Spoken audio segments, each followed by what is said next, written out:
live right now with Lieutenant Governor Pamela Evette on the line with us here this morning. Lieutenant Governor Pamela Evette from the great state of South Carolina. Soon to have many other big announcements. How about that one? Oh, my goodness. That is a great one. How you doing, Pam, this morning? I am doing well. It's a whirlwind. It continues to get, more and more exciting every day. But I'm telling you, the people of South Carolina are wonderful.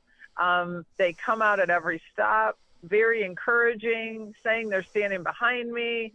And, it's that level of excitement that keeps me going, Ann. That and maybe some good coffee? Yeah, that and some good coffee too. Some days I have 11 events, and so it's you just keep going. But it really is true when people say, like, my gosh, I see you everywhere. How do you do it? And for me, it really is the people. Like, I could be tired and I walk into a room and people are excited and they are cheering me on, and I think, wow, this is why I'm doing this, right? It's for the people, and it's been great. I've been, we've talked about that. I've been to all 46 counties. And I firmly believe you have to be the governor for everybody. And the way to do that is to be boots on the ground, to always listen to what people are saying, to understand what's important to them, and then, do your best every day to do no harm and make their lives better.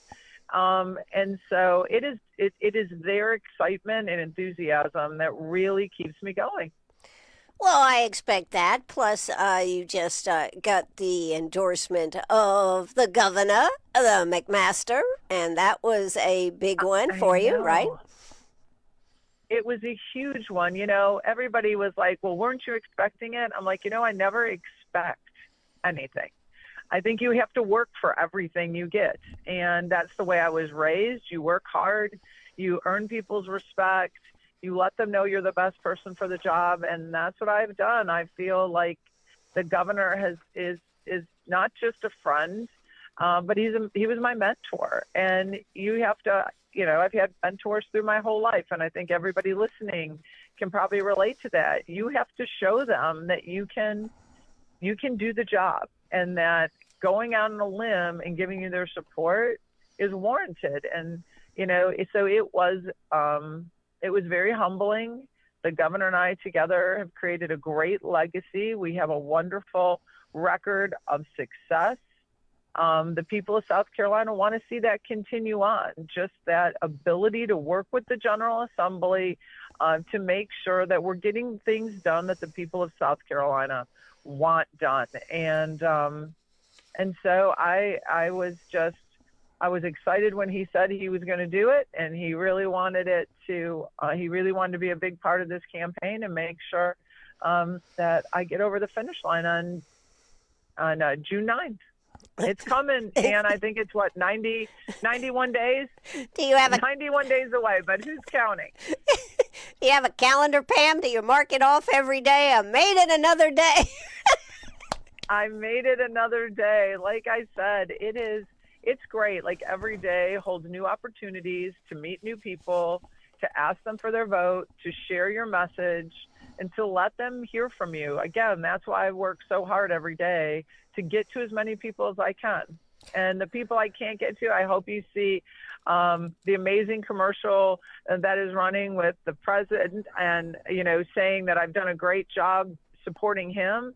But the fact that the governor has endorsed me, and I think that is, kudos to the governor. How many people can say that they have been in office for 10 years and still have approval ratings as high as the governor? I mean, that doesn't come without doing really good things. That's true. Of course, he does have to have the support of the legislature to make things happen, though, too, right? Well, you do, and that's why I think it's been great the way we've kind of worked with them. And working with somebody doesn't mean you always agree with them. I think that is kind of the misconception we have going these days, just, across so many levels of government, You have to work with people. Doesn't mean you always have to agree with them, but you have to come to common ground to get things done. And so, I think that has been something we've done really well. We have run this administration on communication, collaboration, and cooperation. And that means sometimes you get what you want and sometimes you don't, but you always come back to the table. And my dad used to say the best negotiations are when everybody walks away a little bit happy and they walk away a little bit sad, because it always means that they'll come back to the table again. Absolutely. Well, speaking about the legislature and working with the legislature, I would be interested too, and actually we had a couple of questions come in about this, about the controversy around the Supreme Court seat with Justice John Few, him stepping down, Jay Lucas not ascending. What was your feeling about this? Do you think that we need to change the way our judges are selected here in South Carolina? I absolutely do. I have talked about this through my entire campaign. Judicial reform is something that I hear about in every corner of the state. And the governor and I have talked about this for a few years now, so long before I've thrown my hat in the ring to be governor, is that the governor should appoint and the General Assembly should confirm. Mm-hmm. We should make these nominations based on qualifications. Do you have the right qualifications to take this job? It should be term limited, and there should be a review process so that if somebody is a judge, we've seen this happen across the country, starts to lose their way, starts to not, giving them maximum sentences to career criminals, things that we don't feel safe with, that we have a mechanism to remove them if need be. And so that is something I feel very passionately about. The people of South Carolina, more importantly, feel very passionate on this issue. And so, then you kind of take away any of this controversy that could come up, because this is a country that was founded on law and order and the rule of law. And we have to make sure that when people think of justice, they know that justice is being delivered swiftly and fairly across the board. And that starts with electing our judges. Well, I agree. And I just thought that from the legislature's standpoint, it sure wasn't a very good look on how that all came about. Well, again, it'll be interesting. From my understanding, this restarts the entire process. And yes. So we'll see, we'll kind of see as this starts to progress. But I think it all starts with judicial reform. So, again, I think the General Assembly is hearing that this is, the people are very serious about. We're only one of two states that elect our judges the way we do.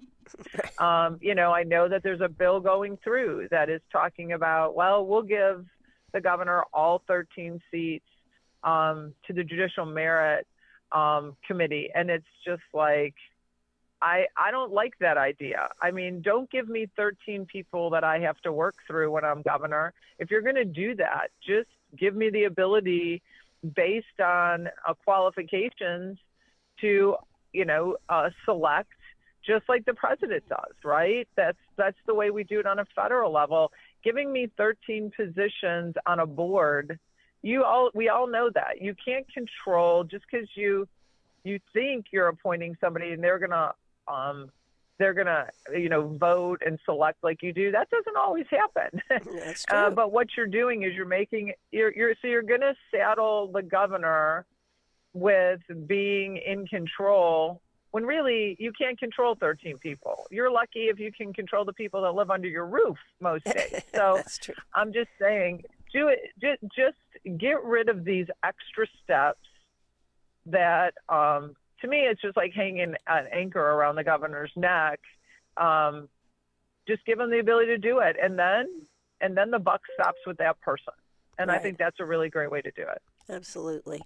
Well, I thought that was one of the interesting issues. I also thought what was happening on the the school choice, the scholarships. What is it? The Senate, I believe, is going to be investigating because of the homeschool money that was given to homeschool students. I know you are a big proponent of homeschool education and parents' rights. Where do you stand on that, Pam? Do you know what I think? I think if we want to make this simple, give it full universal school choice. If you give full universal school choice, you don't have to get bogged down in the writing of these things. And I think that is always the problem, is that sometimes bills are written, people interpret it differently. Pass full universal school choice. I mean, every single parent should be able to direct the way they think their children will learn best. And I'll tell you, Anne, I mean, I have been around now, like, with Ellen and we're with like School Choice Month, and I see a lot of very, very talented students that are being homeschooled. And so I say kudos to their parents and whatever mechanisms. They're well read, they're well spoken, their parents are doing a great job. And I think if that's the way that those kids learn best to be successful, then I've never said that I thought homeschooling was a bad idea. You know, we have testing levels. If somebody's not doing a good job, it's going to get identified. But give universal school choice across the state, just like other states that have done really well, and we won't have to squabble about, what did this mean, what did that mean, who's entitled to what things, right? Let's just unleash education, allowing parents to make their own choices. You know, Pam, one of the things that we always seem to talk about, and everybody talks about, is that parents know best for their children, right? Absolutely. But there is a whole group of parents out there who don't really know, because they're not really parents. They never were parented. They don't know how to do this. What do you have to say to that group of people that really need guidance, because there are those parents that are very involved in their children's lives, and then there are those parents that aren't. And some of them don't even have grandparents or anybody else that's involved in their life. What do you have to say to that group? Well, we have safety nets everywhere, Anne. I mean, we have Children's Trust. Children's Trust is something that I have been an advocate for. I've seen the good work that they've done, whether it's with our nurse mom partnership programs that they have, whether it's parent education classes. This is the stop before parents end up getting referred to DSS. And Children's Trust they have a federal level and a state level, but they have in-home parent teaching partnerships that come into the home that teach parents how to parent. There are a lot of resources out there, and the state is there to catch. Listen, I knew that my abilities to homeschool probably were not there. I was never meant to be a teacher. I'm an accountant by trade. This is not just a scenario where homeschool is the only thing. Most parents would opt, if you're in a great school district, this is the beauty of universal school choice. If you're in a good school district, you can choose to keep your kids exactly where they are because they're thriving. You love the environment. You love the place they're at. Sure. If you're in a school district that you don't care for, or you don't like what's being taught, or you don't feel like your kids have the resources they need, it gives you the ability to choose a different schooling mechanism. Again, most parents are going to figure out what's best for their children. And literally, if a parent's not paying attention, then they're going to go the easiest route. That's going to put their kids in a public school because that is what is there and available. And when you have universal school choice, your school districts, if they are not doing well, have to raise to a better level. And that means that inadvertently, we're helping those kids whose parents may not be paying attention and are just doing whatever is the easiest thing in front of them. So really, as a byproduct of a parent not really getting engaged, we're creating better public schools for those kids to land in also. So I think it's a win-win all the way around. Oh, that sounds good, but I do think sometimes we always say parents know best, and sometimes these poor parents out there, they don't know what's best, and so it puts them in a quandary. Well, like I said, when we create an environment where the default mechanism gets better, then we win on every level. You're right. You're right. We are here with Lieutenant Governor Pamela Evette.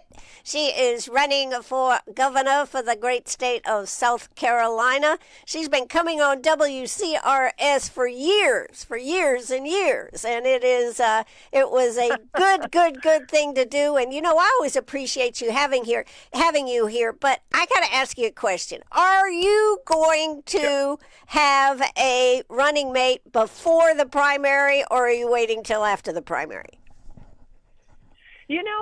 I really haven't put a lot of thought into that. I have a great team around me that'll say, hey, it's time, let's sit down. There's great candidates from all over the state. I've met wonderful people along the way during these 8 years. And I think but what the people of South Carolina really want to hear is from who their governor is going to be. And I can honestly say that because I am the lieutenant governor and I ran with the governor. And I always knew that when people were voting in the primary, they were voting to who is going to run their state, who is going to be the CEO of their state. And so, Ann, I've just been focusing all of my time on getting out there, letting people know who I am, shaking their hand, asking them for their vote, and letting them know where my heart is. My heart is in this state. I want to make South Carolina the most business-friendly state in the country so that we are creating opportunities for our kids and our grandkids to stay right here.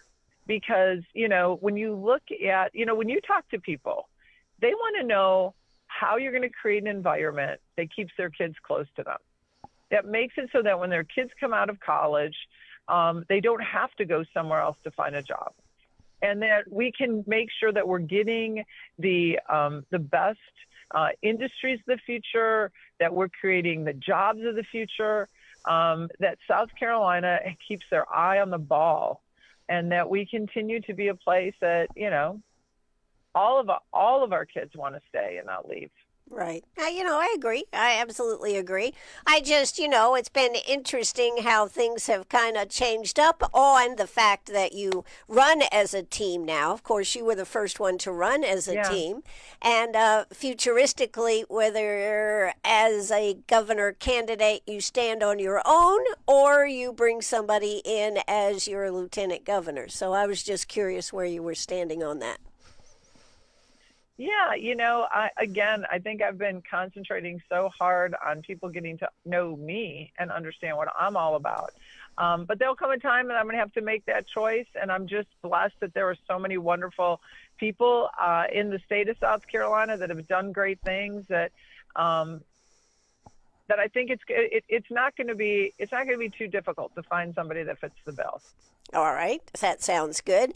And if voters are that are listening here this morning, what one thing would you like them to remember about you as far as running for governor? That I'm not a career politician, that I'm a business person. The governor picked me because I started a business from my home and grew it into a national company. And that I know what it's like to sign the front of a paycheck, to stay up all night worrying about how I was going to deliver the message that we had a 12% insurance increase, and how was we going to split that up? And how was I going to continue to have the resources to grow so that their families could continue to thrive?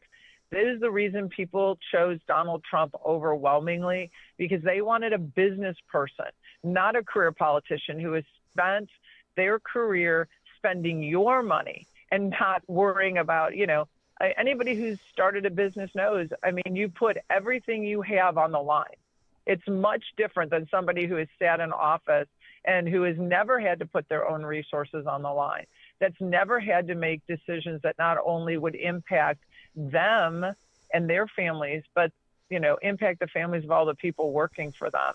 And so remembering one thing about me is just that. I serve to make South Carolina a better place.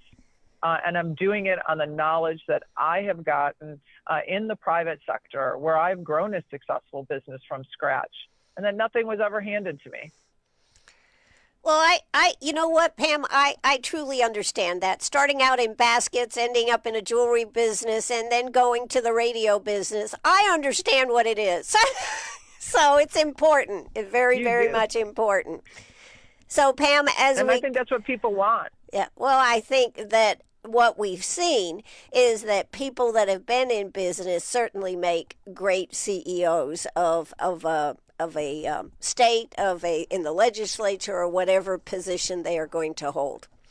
Well, I know you're looking forward to. And go ahead. Sorry. No, I tell everybody, I said, look at the resumes of the people that are running. If you wouldn't hire somebody to be the CEO of your company, you probably shouldn't elect him to be CEO of your state. And I think when you walk in and you're looking to vote on all positions, I'm hoping that's the mindset that people walk in on and go, listen, this is the person that can take us to the next level. This is the person that has the resume to do that job. Absolutely. And you've certainly been right there on the right side. The right side, is that where you always stand next to the governor?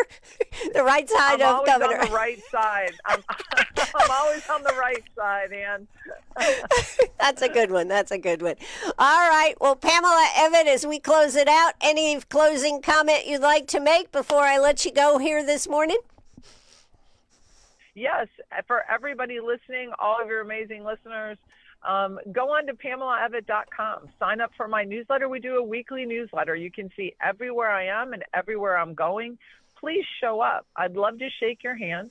I'd love to ask you personally for your vote and to tell you what I'm passionate about. And I want to hear where you want to see the state go, because I think it's always important to remember that, you're our boss. Every voter is the boss of every elected official. And we really do want to hear what you have to say. And we serve at your will. So come out and talk to me, find out more about me. Go on to PamelaEvette.com. I'd love for you to be a volunteer.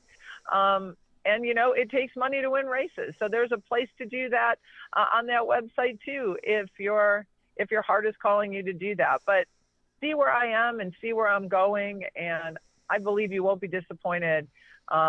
So again, PamelaEvette.com, and have everybody go out there. All right, I will. Thank you so much, Lieutenant Governor Pamela Evette. I hope you have a very busy day, Pam, because I know that's how you like it. You like it.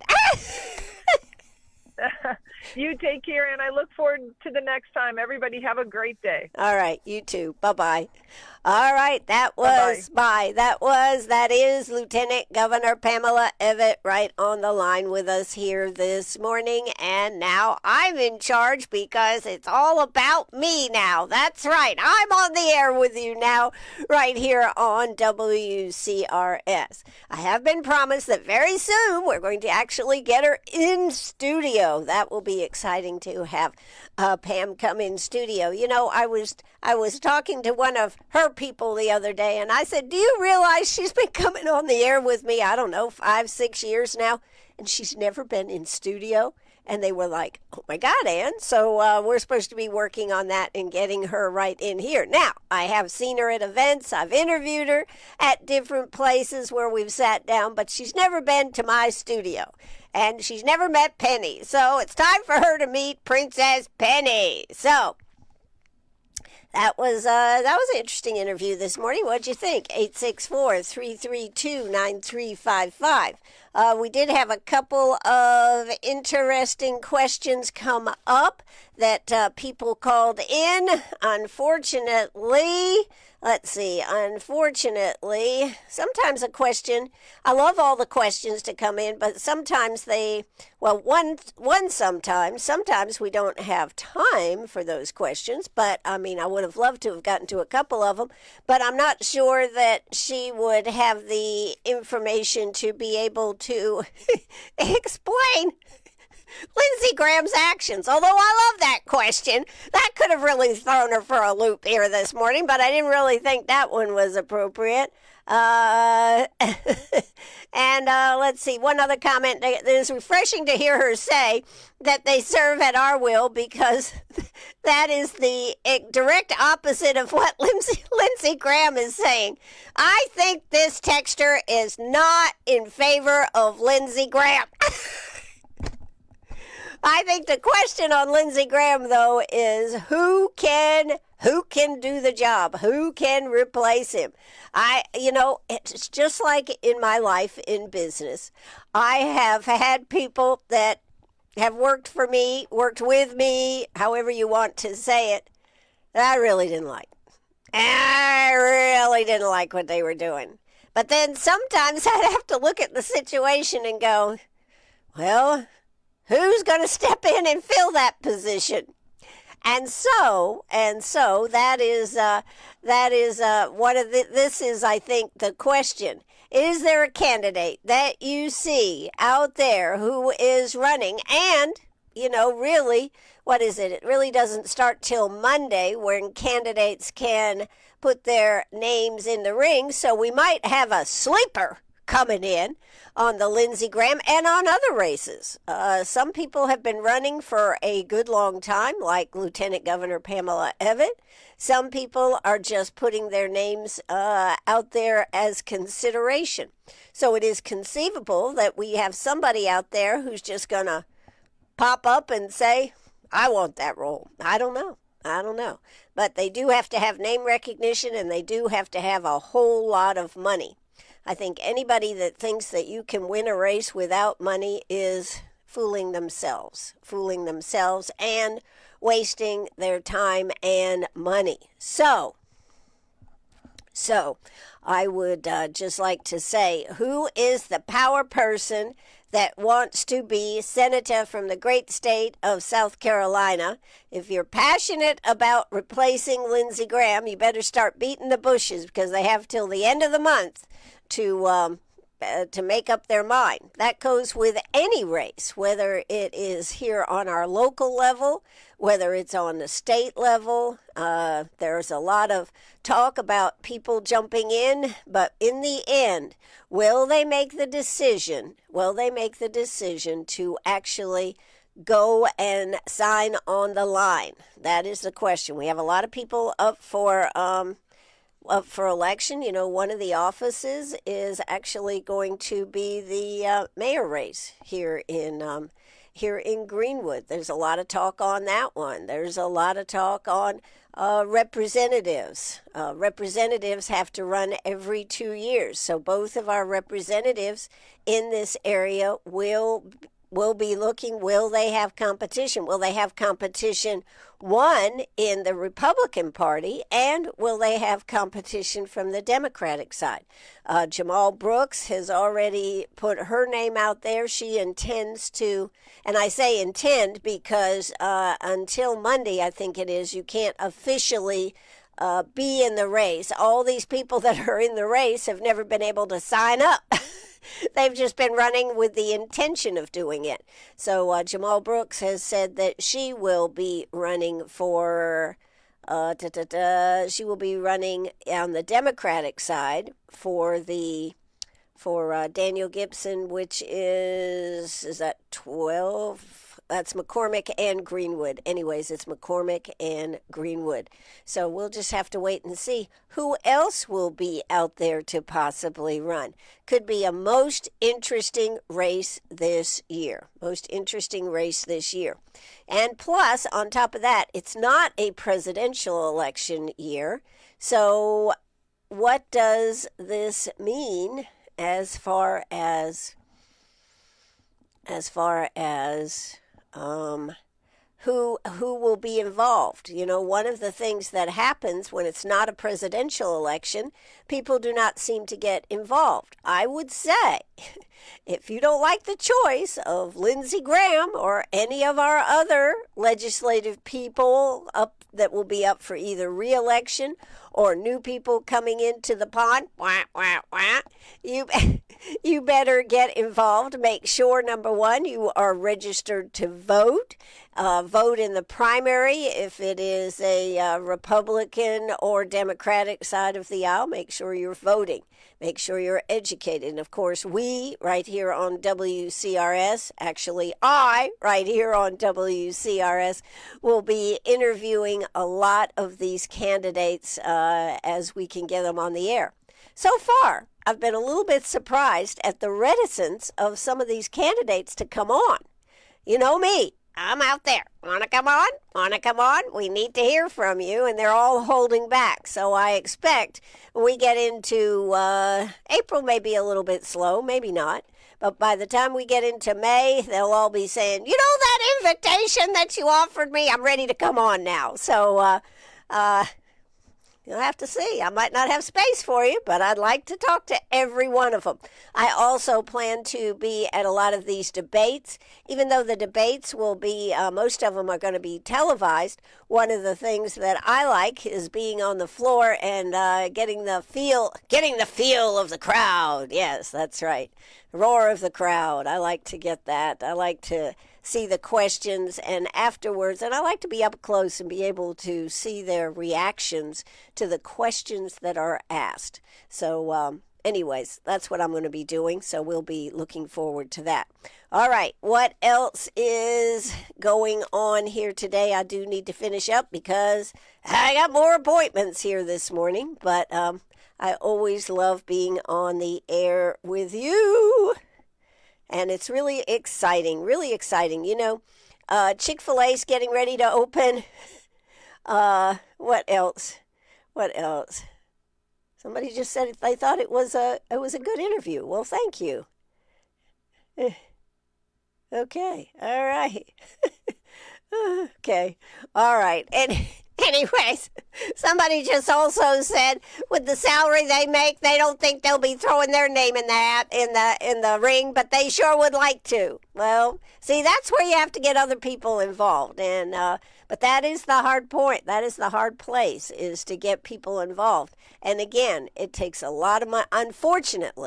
Unfortunately, it takes a lot of money to run a race, regardless of whether it's a local race or a local, county, or state race. So, tomorrow we're going to delve into some interesting topics. I hope you're going to be able to join us. I'm not going to divulge what it is because I need a little bit more information to be able to bring that to you. But let's go through real quick some of the things that are going on. One of the things I am excited to announce, you know I've been on this from the beginning, is the Pickens County leaders voted against the demolition of the historic Greenville-Pickens Speedway. I just think that this is terrific. How could we have destroyed this? But anyways, it's not totally done, but let me just tell you what they're saying. They have at least stopped the demolition of it at this moment. So, Pickens County leaders voted against the demolition of the historic Greenville-Pickens Speedway, although the fate of the racetrack is not set in stone. During Monday night's meeting, the Pickens County Planning Commission voted on the next phase of the industrial park that would include a building on the side of the track requiring the removal of the speedway. This comes after the vote was postponed in February. The racing community also raising concerns over the preservation of the speedway, which has fallen into a state of disrepair. During the meeting, the commission said they were not given a 2-mile and 20-year traffic study, which led the commission to vote unanimously against the project. During Monday's meeting, a developer, Phil Wilson, with Realty Link, said the group was close to finalizing a sale of the track. We're really close on a contract. I actually thought it would be signed before tonight, and I think And I think I would to help kind of planning commission to make a better decision, or at least a better decision for us, but it didn't happen. So we'll pick it back up tomorrow, and hopefully we'll get the contract complete. and get what they want, and we can get what we want. The sale would put the track and property in the hands of Jackie Manley, who has family ties to the track and business nearby. They're asking $4 million, which still needs to send over some documents for the lender to be able to approve that part.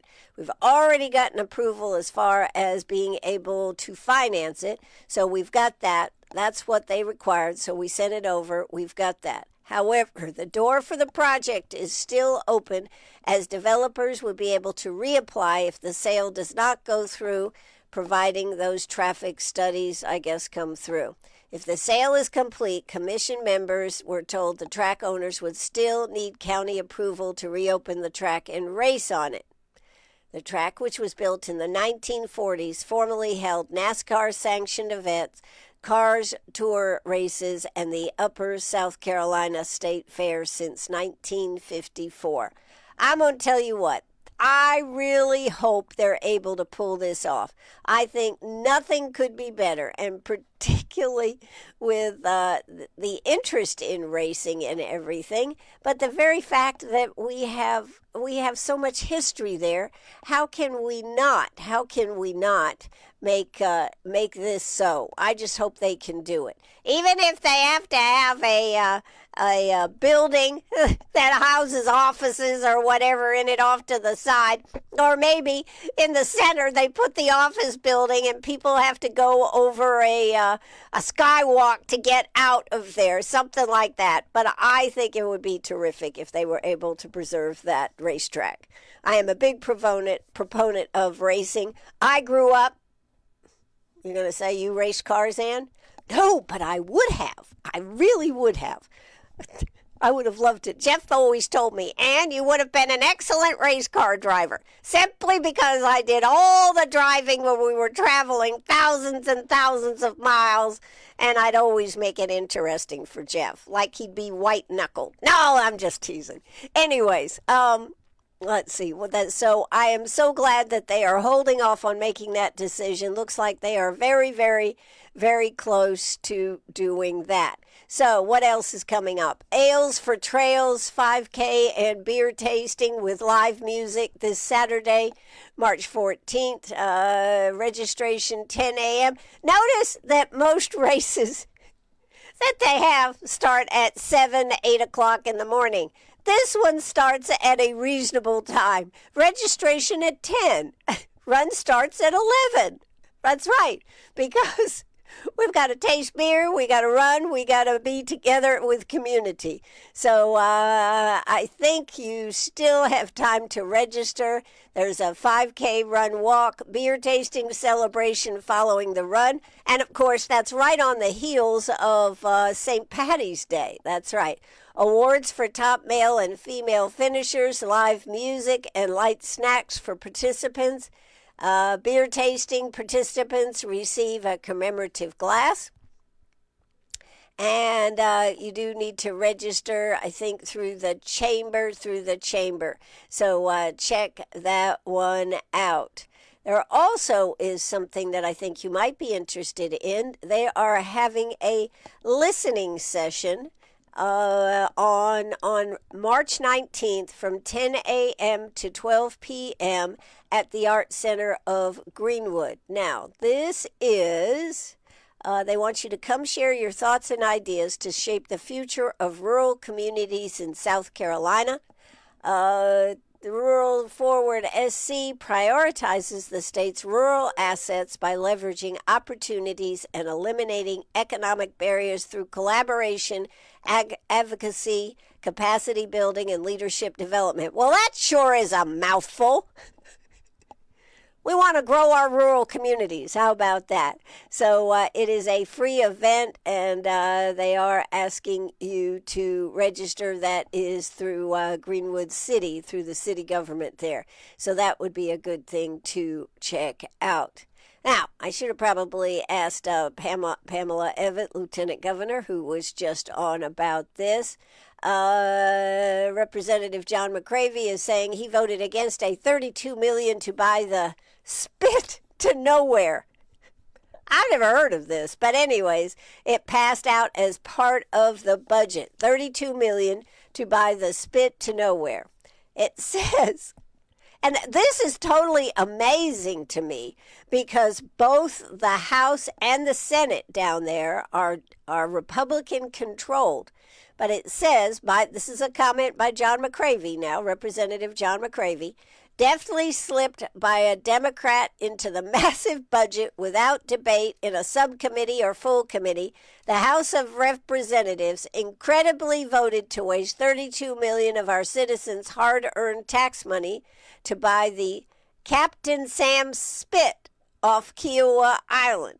The land is apparently not fit to be developed, but a developer claims he should be compensated. I'm not familiar with this. I must say this. The South Carolina Attorney General's office reportedly gave up on the litigation and wants taxpayers to foot the bill. Representative McCravey says, I refuse to vote for this nonsense, and it smells like something fishy is going on there. Credit for exposing this boondoggle goes to Representative Jordan Pace. Let's hope the Senate does a better job and exorcises this demon from our budget. You know what's interesting this session? This is the second or third thing that I have heard where we're passing the buck in the House and expecting the Senate to stop things. What is going on in the House? You know what's interesting? Nobody has talked to me about this. But I plan to get to the bottom of this. I'm just going to keep calling until they just say, oh, Ann, all right, I'll come on. I love and hate this time of the year because they all can claim, oh, I'm just too busy, Ann, just too busy. I don't have time for this. I don't have time for this. And one of the things that I contend they should have time for is to come on the air and explain to the folks why they are doing what they are doing. So I'm going to work on that and see if I can't get somebody on the air. But the spit to nowhere has been voted that we the people of the great state of South Carolina, should spend $32 million. That is not appropriate to me. All right. What else? Well, we've got, yes. On Thursday, March 12th, yes, there's a lot going on. They are having ribbon cuttings, starting at 8 o'clock in the morning. So check with the chamber about all the different ones. That's going to be quite a day. The ribbon cutting for Brittany Goforth Adventure Together Travel is coming up. And that is at Thursday at the Main Event Catering. So that will be going on at 8 o'clock. Don't forget that Chick-fil-A is giving away. All you have to do is tell them where you're going on your spring break, and you could win a giveaway package, which includes the Chick-fil-A Cow Party board game. I didn't even know they had that, but it's not surprising. The new Chick-fil-A plush cow and a refreshing strawberry hibiscus drink.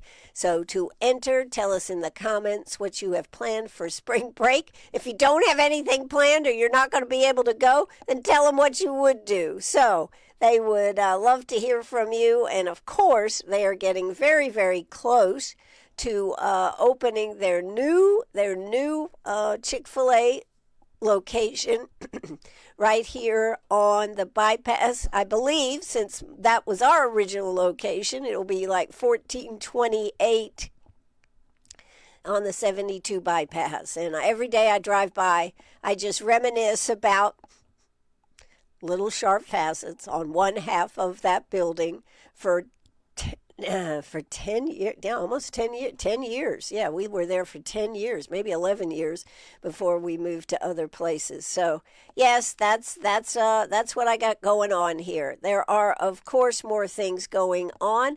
I would like to remind you to tune in this afternoon. We're going to be talking about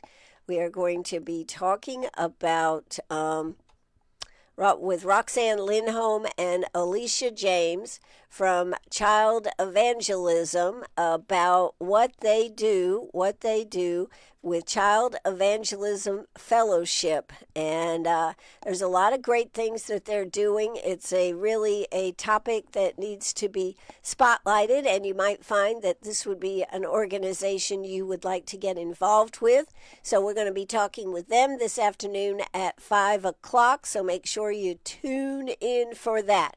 Again, we'll be talking about Child Evangelism Fellowship with Roxanne Lindholm and Alicia James. So please join us this afternoon. That, my friends, is going to do it for me. I hope you get out and enjoy some warm weather. You better dust off your flip-flops because you'll be back in boots by next week. So if you want to get your flip-flops out for a day or two, you better do it, because then it's going to get down to, can you believe it, less than 30 degrees next week at night. Unbelievable. Woo! Well, I tell you what, I hope you'll, if you didn't get a chance to be with us during the whole show, I hope you'll go back and watch any of our episodes. I've been surprised. People go, yeah, I missed your show. And I said, no, you didn't. You can always go back and see or hear the show right there on our website. Even if it's 6 months or a year from now, if there's something you want to brush up on, you certainly can. 864-3, that's the telephone number, Ann. Get it right. Okay. How about WCRS, 1450am.net. That's WCRS 1450am.net. All of our shows, podcasts, I'm losing my voice here. This is not good. There you go, a little tea. Are warehoused, are homed right there on the website. So anything I've ever said is there. There's even excuse me.